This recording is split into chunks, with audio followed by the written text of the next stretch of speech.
Before I left yeshiva for the first time, I'd been there for a year. I took off between my third and fourth year of university, and everyone was worried that I wasn't going to come back. And towards the end of that year, there was quite a lot of pressure on me from within the yeshiva to stay on, not forever, but just for another year, one more year. And I was loving every minute of it. And I was too nervous to even mention that to my family. But I went to go and speak to a big person to ask them if I should go back to finish my university or if I should carry on in yeshiva. I won't tell you, I think I have told you what happened in that meeting. I won't tell you the whole thing. But in brief, he said I should go back. That was not for today's discussion. But then he looked me in the eyes and he said to me, Justin, when you go back, don't miss a minyan. So I said, okay, Rabbi. No problem. I won't miss. He says, no, Justin, you didn't hear me. Don't miss a minyan. I said, okay, no, I understand. I mean, I came here to discuss learning, but now we're like going on to a bit of a side topic. There were a few side topics in that discussion, but this was like the end. And I said, no problem. No, I understand, Rabbi. He said, Justin, don't miss the minyan.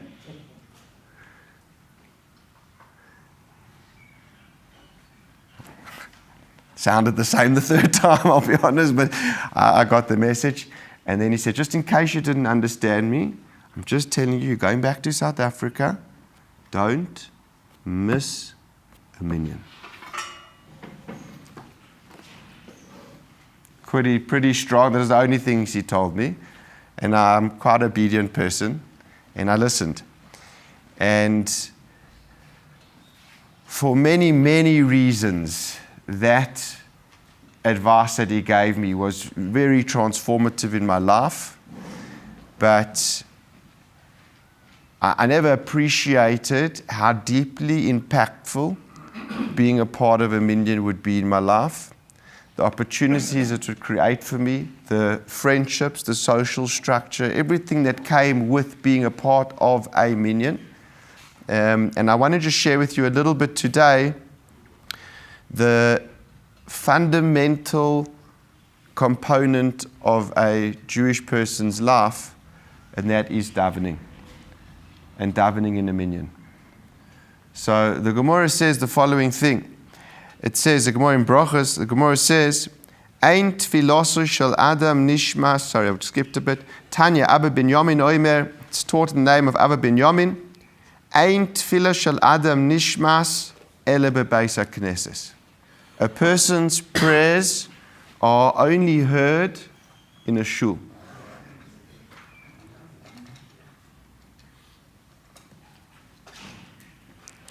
Shneimar lishmo al rina ve'al tefillah. B'makom rina sham tehei tefillah. Where there's public expression of Hashem's praise, that's where you must pray. That's where your prayers are going to be heard.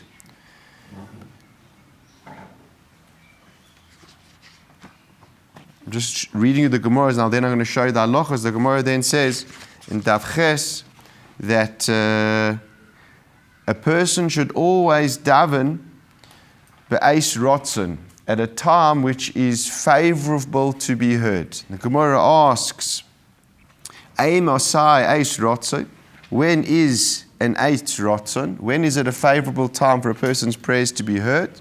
The Gemara says, B'shah she'tzibur mispallim, at the time when the tzibur, when a minyan is davening. Those two components, not going to go into each of the Gemaras in depth, but they're pretty powerful. The words of the Gemara are pretty strong. The first, the Gemara says, a person's prayers are only heard in shul. And then it says a person should daven at a time when their prayers are going to be heard. The Gemara says, when's it favorable for a person's prayers, tefillahs, to be heard? When it's davening at the time when the tzibur is davening. Okay, now the Shulchan Aruch brings these two Gemaras down la halacha. It's one of my favorite Mishnah Berurahs as well. It's just, I don't know, just beautiful. But there's two components, number one in a minyan and number two in the shul. Those two things together make tefillah receptible to Hashem. The Shulchan Aruch in Siman Tzadik, Sif Tes, it says, Yishtadel Adam Nispalel Bebeis HaKnesses Im HaTzibur. A person should put in effort to daven in a shul with the minyan. Those two components. V'im onus she'eino yochel lavo lebeis hakneses, and if you are under duress and therefore you can't make it to shul, yechaven nispal b'shah she'tzibur mispalim. Then you should aim to daven your Shmona Esra at the same time that the minyan's going to be davening. That's also built in our Gemara, that's an Eis Rotzon. It's a time of favor before Hashem when you coincide your tefillah at the time when the congregation's davening. Okay.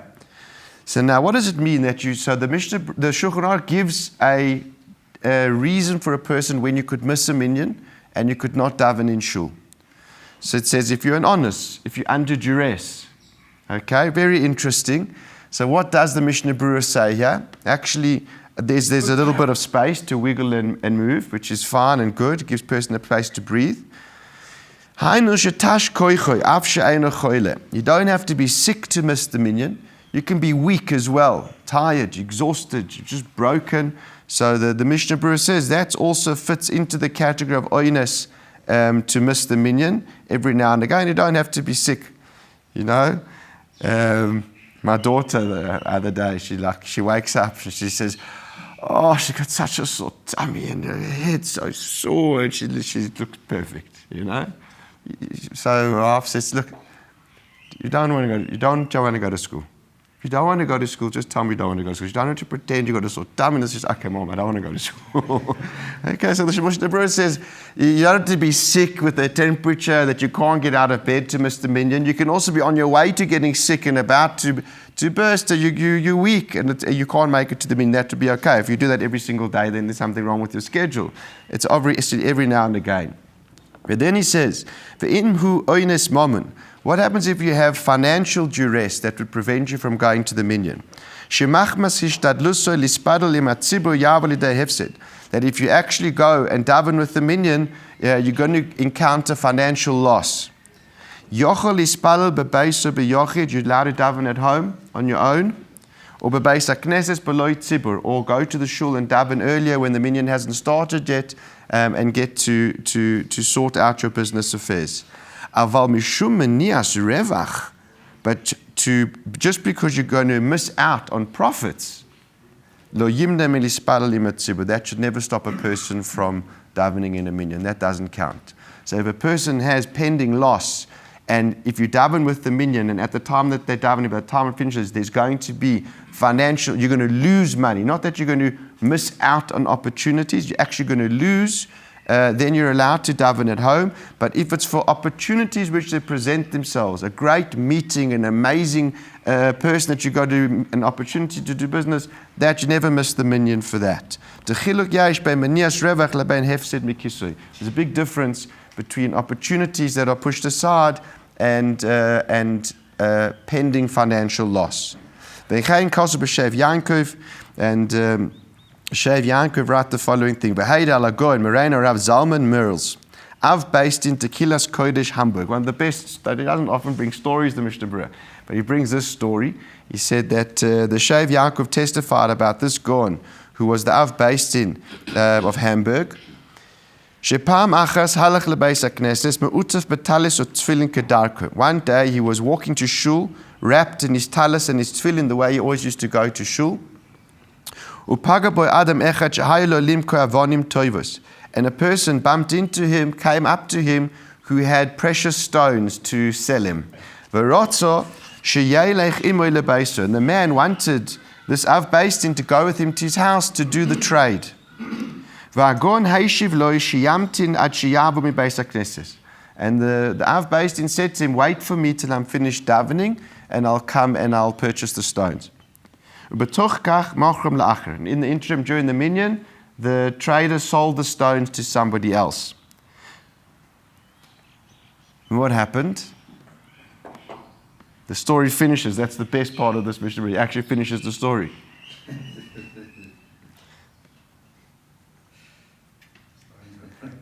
the stones were fake or something. V'ha'acher, the other person who purchased the stones, hirviach bahem kama alaf vimrat. This guy made a bomb from the diamonds.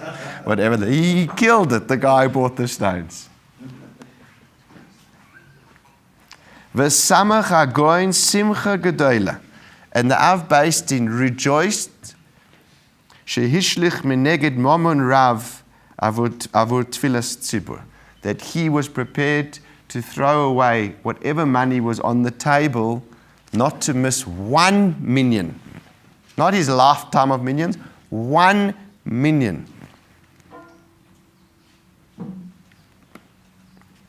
When Av Beis Din goes to Shemaim, every one of his tfilas b'tzibur was worth as much as that trade. That's it, because he showed God that davening in a minyan to me is more valuable than all the money you'll put on the table. I'd rather daven in the minyan one day. So that the Mishnah Berurah says, that's the principle of tefillah b'tzibur. Tefillah b'tzibur, a person should put in every effort to do in the minyan, in the shul, and never give it up for an opportunity to make extra money. If there's loss that's pending, you can. God forbid your factory's burning, or there's a break-in, there's something going on that you need to take care of. There's loss happening as you speak, you take care of it. But just opportunities to make money, turn them away. That's not considered a duress to miss davening in the minyan. Now the Gemara says another thing about tefillah. It says that a person should, I'll read you the Gemara. Amar Rabbi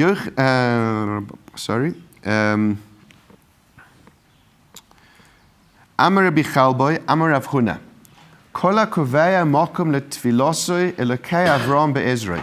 Anybody who has a fixed place for themselves to daven, the God of Abraham is at your beckoning to help you. Ukashemeis, and when that person dies, oimrim loi, they'll say about him, Ei onav ei chosid mitalmidav shel Avraham Avinu. What a humble, righteous person. He learnt and was a student in the Beis Medrash of Avraham Avinu. He learned from Avraham Avinu how you have a relationship with God. How you have a relationship with God that is humble and is subservient is that you have one place that you go to daven, and Hashem is waiting there for you.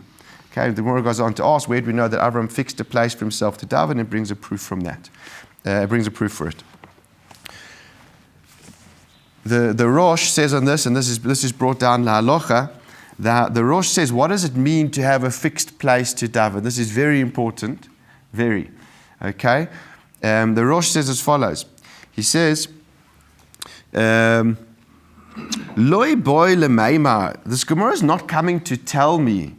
Sheyehei rogel ispalel bebeis hakneses achas, aval imhu mispalel beachas b'shtei mekoy meshap yadami. It's not coming to tell me that you should have one shul that you go to daven. But if you're in that shul, if you daven in a few different places in the shul, that's going to be 100% fine. That's not what it's coming to tell you. I'm reading in Yerushalmi because it says in the Yerushalmi, Perek Tfilas HaShachar, Amar Rabbi Tamchum b'Rabbi Chia, Tzorich Adam leyached loi mokum bebeis hakneses. You actually have to have a special place in your shul that you daven at.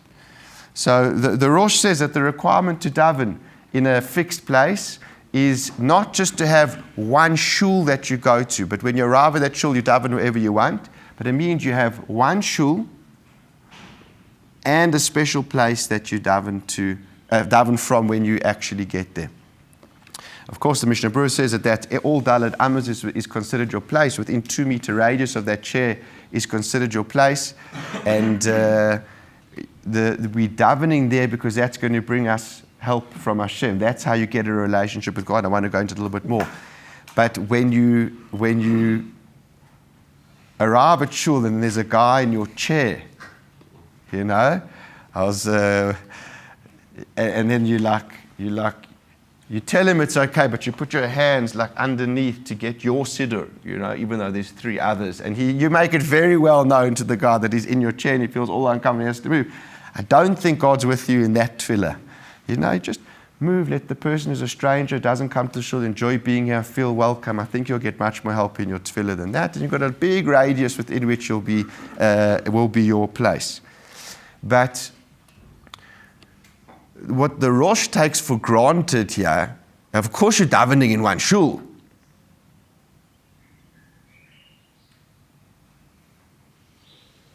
Just don't think that because you're in that shul, you can pick up, you need a place there as well. But if you pick your shul because because it suits your schedule, you ain't got this. You daven in one shul at the 7 o'clock minyan because that's the day you go to gym, and then you daven at the 8:30 the other day because you don't have to lift schemes. And they said, why must God run around for you?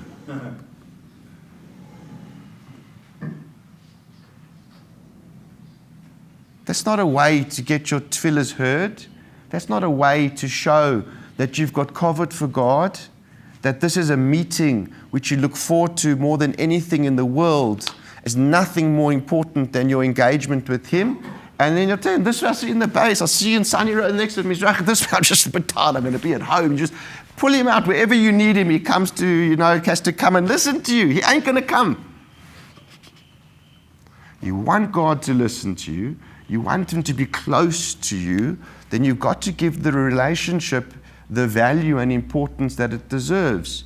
You would never make an important person who was very valuable to your life, the meeting was going to make a huge difference, come and meet you when it suited you at your time. They give you a time, they give you a place, and you go. That's the way it works when you're in a subservient relationship to a person who your life depends on. So the halacha follows that. Hashem says, if you want a relationship with me, I'll wait for you. I'll wait for you at that place. But come every day to that place, in that shul, with the minyan. And then Hashem is all ears. But if you're schlepping Him around town and you're davening at home, then the relationship, it's obvious. The relationship's just not so valuable. You can say whatever you want, but it just ain't valuable. That's not the way you treat other relationships where the second party is more important in the relationship than you. When they pick up the phone and they say they want to meet you here at this time, you say, yes, sir, I'll be there. I'll drop everything to be. That's the relationship that Hashem wants with Him. That's what it is. Your whole life depends on Him. So Hashem gives a very simple recipe. First of all, I want you in shul. That's Hashem's home. The Gemara says, Hashem's presence is felt in the shul. This is where He is. He wants you together with the minyan, not an isolated person that's on their own mission in life, but you're part of the tzibur. And He wants you at the fixed place. That every day He knows where to find you, and you know where to find Him. That's what makes a person's tefillahs heard.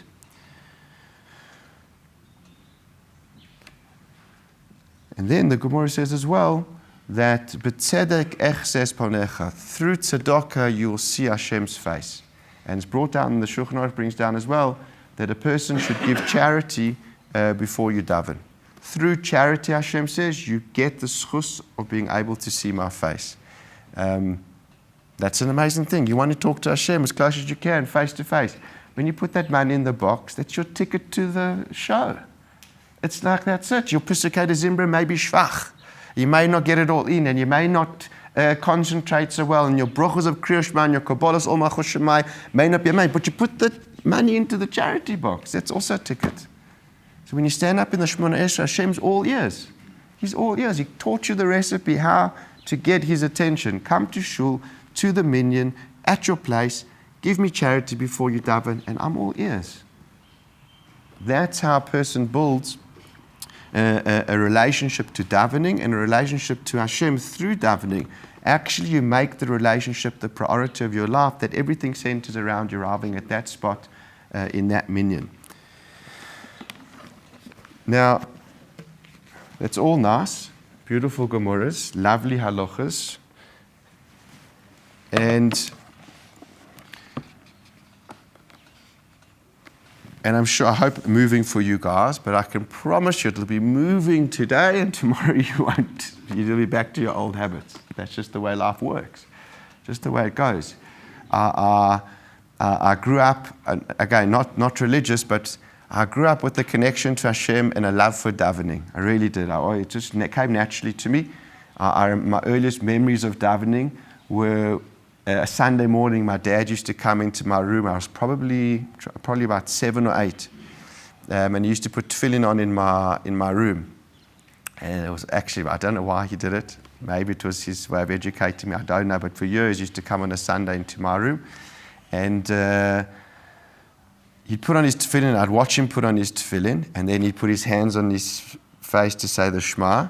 And I would say the Shema. And I couldn't work out what took him so long. I used to finish long before him. It was like, this was crazy. And really, every week I'd like race him, but he took a long time, my dad. And then I realized years later that it wasn't just the Shema he was saying. He was saying the Shema, and he's davening for all of us, whatever. It took him such a long time. But I had a feeling for that and a desire to want to do that and a connection from a young boy. So tefillah came very naturally to me, but the demands of tefillah and taking it to the next level, that natural connection is just not enough. It just doesn't go all the way. The demands of life and your schedule and your pressures in your life, the desire to connect to Hashem and talk to Him will not give you the consistency and the discipline to be able to be there every morning at your chair in the shul, and nothing should move for it. It's just not enough. And that's really what I wanted to share with you guys today is a Gemara, because what we're learning, the Hashem said when He created the world, He says that He created the world and He saw that it was Tov Ma'od. Tov was the Yetzer Tov, and Ma'od was the Yetzer Hara. That the physical drives in our life make us extra good. Of course, there's a natural desire for goodness and natural desire to connect with Him, which is inbuilt in every Jewish person. We all have that. But it just doesn't have enough fuel to actually make us into the person and disciplined enough to actually develop the relationship with Hashem that we want. And so the Torah says, for that Hashem says, I gave you the icing on the cake, that's the Tov Ma'od. I gave you this Yetzer Hara, this desire for physical things, everyone in their own different way. In this, today we're discussing a desire for financial success, for money, that it will make you brilliant.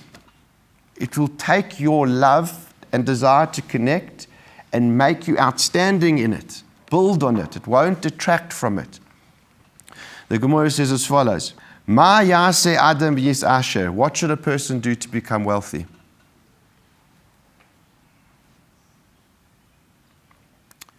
Amar lahen, yarbe b'schoira v'yisa v'yiten be'emunah. You should do a lot of business and you should trade honestly. The Gra takes out, you should do a lot of business. Everyone else keeps it in, but he takes that out. So according to his version, we can use whichever version you want. The Gemara says that a person wants to be wealthy, do a lot of business, and trade honestly. So complicated, this Torah, hey? Very complicated. So simple. Says the Gemara, Amru loi, they retorted back to him, Harba asukay v'lo ilu. Many people did that, it didn't work. Did a lot of business, they did it honestly, and didn't become wealthy. Says the Gemara, Ela yevakesh rachim mimisha oishir shaloi. You need to request mercy, daven, from the one who holds the purse to all the wealth. Shene'emar, as it says, li hakesef v'li azov. Mine is the silver and mine is the gold, says Hashem. So if you want silver and gold, you've got to daven to Hashem for the silver and the gold. So says the Gemara, Ma'ika mashmalan, if that's what you've got to do, if you've got to daven to Hashem, who is the one who's got the purse, who holds the purse strings to the silver and gold, why do you have to teach me that you have to work a lot and do it honestly? Just daven. So the Gemara says, the ha beloy ha loy sagi. One without the other don't work. So the Gemara has a very simple recipe for financial success. Work hard, work honestly, and daven. And you can't leave any of those ingredients out. If you leave any of those out, the whole system doesn't work. You can be the most honest guy who works his heart out, but you don't take davening seriously. You've missed the whole point. All the money sits with him. That's the primary place where the money, where the work sits, is in your davening. Then if you just daven and you don't work hard and you don't work honest, it's not going to work either. But the Gemara's got a very simple 3 or 2-prong way for a person to build wealth. The one is how you do business, and the other is how you daven. Now, until we had our share, and before you learned this Gemara, you would think, when you read this Gemara, you think, okay, now also, of course I ask Hashem for money. No, but how do you ask? Do you ask in a way where you really believe that it's in His hands and your entire financial success is in His hands? Because if you do believe that, that would be like going to the CEO of the company, who your entire future in the business is dependent on that meeting and his decision if he's going to promote you or not. How would you treat that meeting? If you really believe that God holds the purse strings to your silver and gold, then you'll daven the way He teaches you to daven if you want a relationship with Him. That is fundamental for a person to build their financial career, that you're going to daven in a way where you actually get heard, because there's no point in lip service which is not heard by God. So He says, I won't listen to you if you're not in shul. Come to shul. Come to shul when the minyan's there.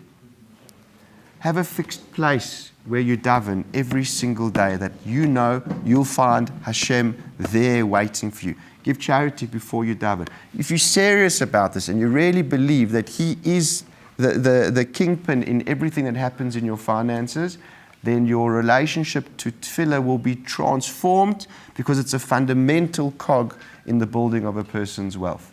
And if you have hazard about it and you take it not so seriously and it's not an important thing, the Gemara says, one without the other doesn't work. You mustn't moan and complain when things don't work financially. First, do all the ingredients right the way the Torah wants it to be done.